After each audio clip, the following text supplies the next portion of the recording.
Hey, it's been a few weeks. Sorry about that, but here's some snake babies.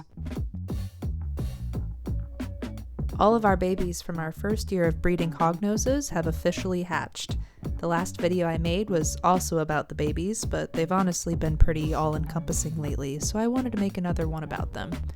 I'm loving their house setups and what I've chosen for their furniture so far, and their setup makes it very easy to keep a temperature gradient inside of their house. I have them all in paper towels at the moment so I can monitor their urates and their poop, but I also added some bedding that I give all of the adults so that they can burrow a little bit.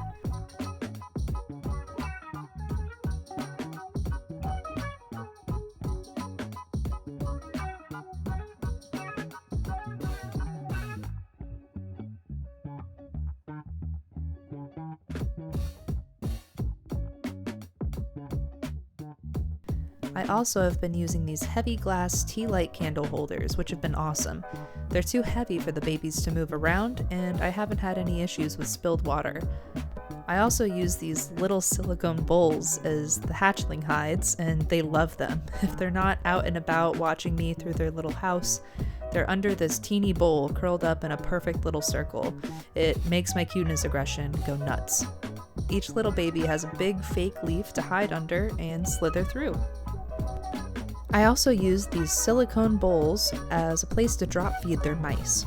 This is about 8 hours after leaving the mice for them to eat, and about half of them actually ate their mouse. The other half didn't, but that's okay. It's common for hognose hatchlings to be on the fence about eating.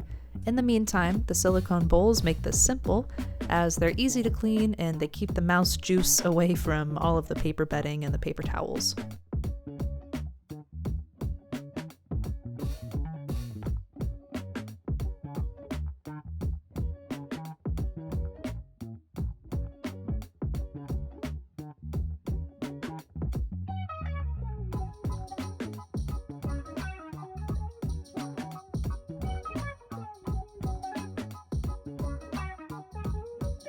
Most of the snakes we're seeing today are from the same parents, Linda and Paolo. Linda surprised us by being heterozygous for albino and axanthic, or together, snow.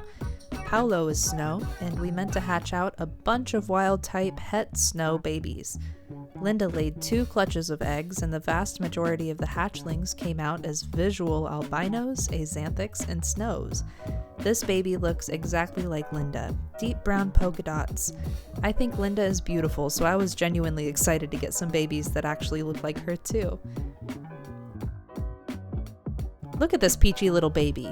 There's been such a color variety with these hatchlings, but this one is so peachy and different than the other albinos, it's striking.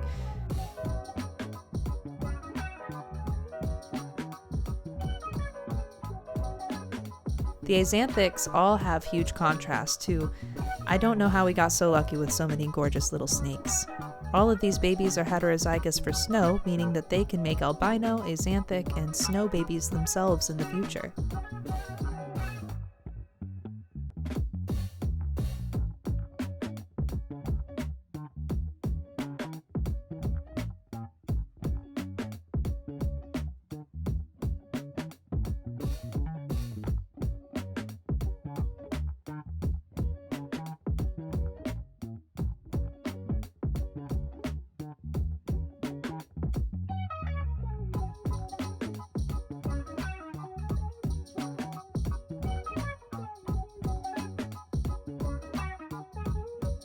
Here's another example of someone who didn't eat their meal, but he hatched out as a chunky little guy.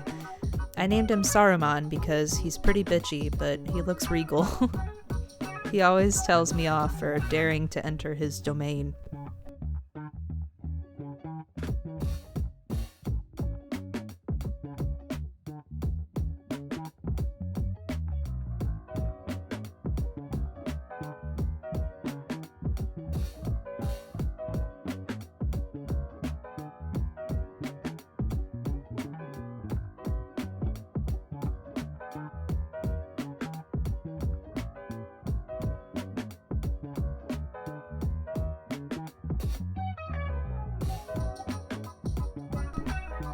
Here's a girl that just ate her food, and you can see the proof in her fat little belly. The Axanthics from this clutch just look so amazing.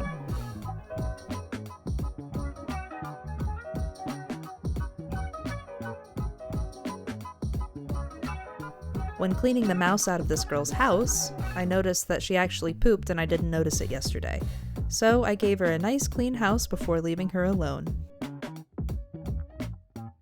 Here's another snow from the clutch. They're so pink, so pretty. These two babies are actually Mrs. Max.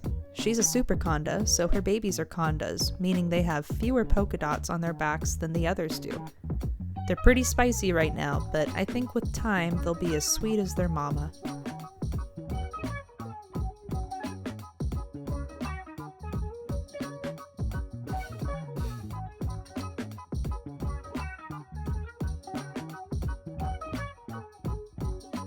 We now have 41 hognose snakes in total, 27 of which are teeny tiny little babies, 6 snows, 8 axanthic het albinos, 7 albino het axanthics, and 3 wild-type het snows from Linda, and 3 condas from Mrs. Mac. That's our little update. Thanks for sticking around, and if you like what I post, please like the video and subscribe. I try to make weekly videos, but they don't always happen weekly, so stay tuned for more general hognose nonsense dispensed at unpredictable times.